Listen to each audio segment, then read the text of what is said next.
make out a cruise ship on the horizon. It looked as if it was approaching the harbor just a few miles north of their building. At the sight of the cruise ship, Amanda sighed, remembering the last time Alejandro had taken her out on his yacht, after their wedding. Our yacht, she corrected herself, and immediately felt uneasy. The idea that all of this, the yacht, the cars, the money, and the fame, belonged to her now, too, seemed foreign and unnatural. It wasn't something she wanted. No. All she wanted was Alejandro's love. With that, her life was complete. The frills and perks that came with loving him meant nothing to her. But she knew that these luxuries were important to him. Over the past few weeks, she'd witnessed the way Alejandro thrived on his professional life as an international sensation. When she first accompanied him on the road, she had been too distracted by all of the new places and experiences to pay much attention to the little details, the constant presence of an entourage, the white glove treatment, the VIP attention at every event. During the past few weeks of touring and traveling, especially after Christmas, she'd truly recognized that there were two sides to him: Alejandro and his stage persona, Viper, and they both enjoyed the finer things in life. As for the two sides of him, it never ceased to amaze Amanda how effortlessly he could switch between the different identities. Although she couldn't imagine how anyone could manage living with two very different personalities, it appeared to come naturally to Alejandro. Amanda suspected that he took comfort in separating his public face from his private affairs. When they were alone together, Alejandro pampered her with love and attention, but on stage, Viper emerged and sang his songs, often with lyrics that caused her cheeks to flush, while dancing with the 6 dancers who performed with him at each concert. Whether she watched his concert from the backstage green room or the wings of the stage, the dance troupe's suggestive gestures and choreography were enough to make her more than mildly uncomfortable.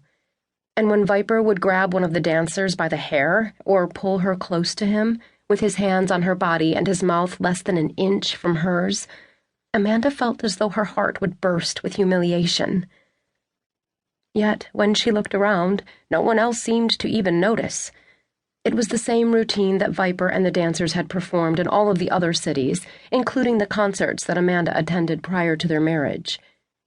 Now that they were married, when she saw him gyrating with one of the female dancers, she felt unbearably tense and uncomfortable.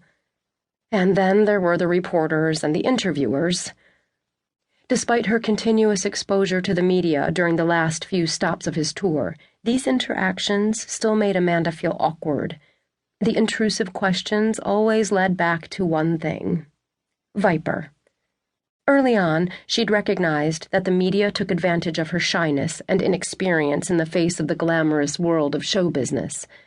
They placed her on some sort of a pedestal, strictly because she was the wife of an international star.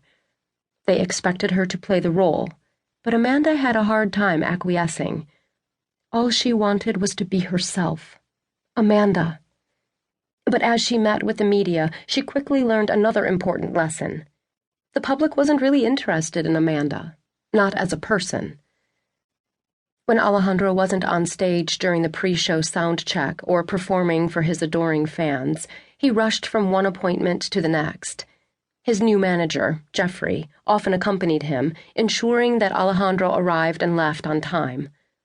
Amanda watched all of this with mixed feelings.